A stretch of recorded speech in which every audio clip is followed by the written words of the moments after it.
Hello everyone, my name is Sir Spooks, and today we'll investigate the tunnel monster of Cabbagetown, also known as the Toronto Tunnel Monster, a terrifying cryptid unlike any I've ever heard of. So, let's begin.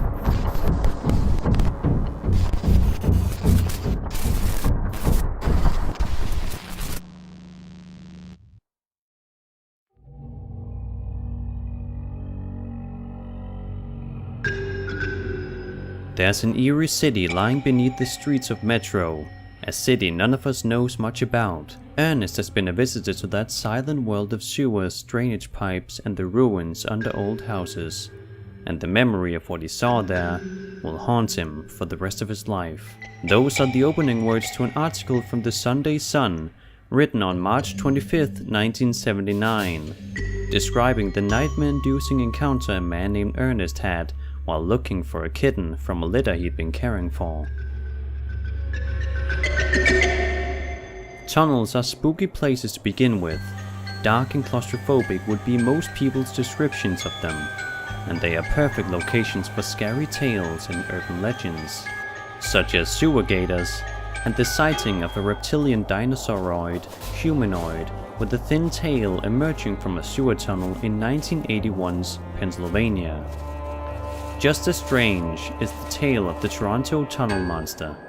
Imagine having to go inside a creepy tunnel where your kitten might have gotten lost. The claustrophobia is scary enough, but once inside, you never know what you're going to meet.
The specific tunnel or cavern that Ernest described was actually quite different from this reenactment, but nonetheless, other people have also described similar encounters in sewer systems and tunnels. Even if I were to travel all the way to Toronto, Canada, pinpointing the exact location of the encounter would be near impossible. So, let's go back a few steps. It was a summer day, August 1978. Ernest lived in a small Cabbagetown apartment with his wife of 19 years. Cabbagetown is a neighborhood in central Toronto, Canada. Ernest was looking for a missing kitten, so he went to a small cavernous space at the bottom of a narrow passage between the building in which he lived and the one next door. The only way he could reach the tunnel was to clamber 15 feet down the wrong side of a fire escape, which was once the exit to the street. But back when the article was written, it simply led to a narrow chamber with walls on 4 sides. As described in the Sun, quote, "The tunnel entrance ran under a slab of concrete at the foot of the chamber, Inside, there was a narrow passageway branching off to the left about 10 feet back. The corpse of a cat lied half buried in the tunnel. Back then, Ernest would hear strange noises like animals in pain coming from the chamber." End quote. Looking for his kitten, Ernest crawled about 10 feet inside this cavernous space and saw something he recalls as a living nightmare. He said, quote, "It was pitch black in there. I saw it with my flashlight. The eyes were orange and red, slanted.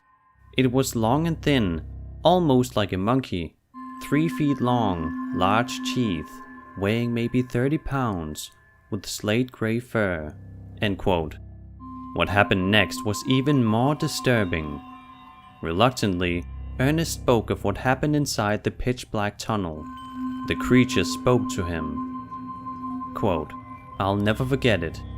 It said, 'Go away, in a hissing voice. Then it took off down a long tunnel off the side. I got out of there as fast as I could. I was shaking with fear." End quote. This terrifying experience would be stuck in his mind for the rest of his life. You may just call him a lunatic, but everyone who knew him said he was telling the truth. His wife recalled that he was terrified when he came back to the apartment, and he didn't scare easily. She also mentioned that he was known to have a drink in the past, like most people, but that he wasn't a drunk and wasn't at all drinking that day. Friends and relatives were asked about Ernest's reliability, and everyone backed him up, saying he wouldn't make up such things. Ernest didn't go to the Sun to tell his story. The Sun came to him after hearing about his story from a reliable contact. Understandably, he wasn't too happy to report his encounter. He knew he would be called crazy. Therefore, he refused to have his last name revealed. He saw the creature where the tunnel turned, heading off into the dark. As far as he could tell, the passageway seemed to drop down very quickly and go a long way back. He believed it led all the way to the sewer system, and that the creature had simply used the entrance as an access point to the surface. When asked about the possibility of the tunnel leading into the sewers, a longtime sewer worker said that it was possible.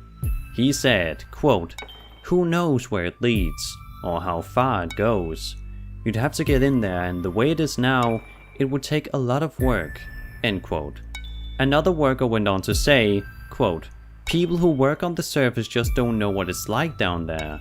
It's a whole different world. Who would have thought a few years ago that people would live in sewers, and yet that's what they found in New York a few years back.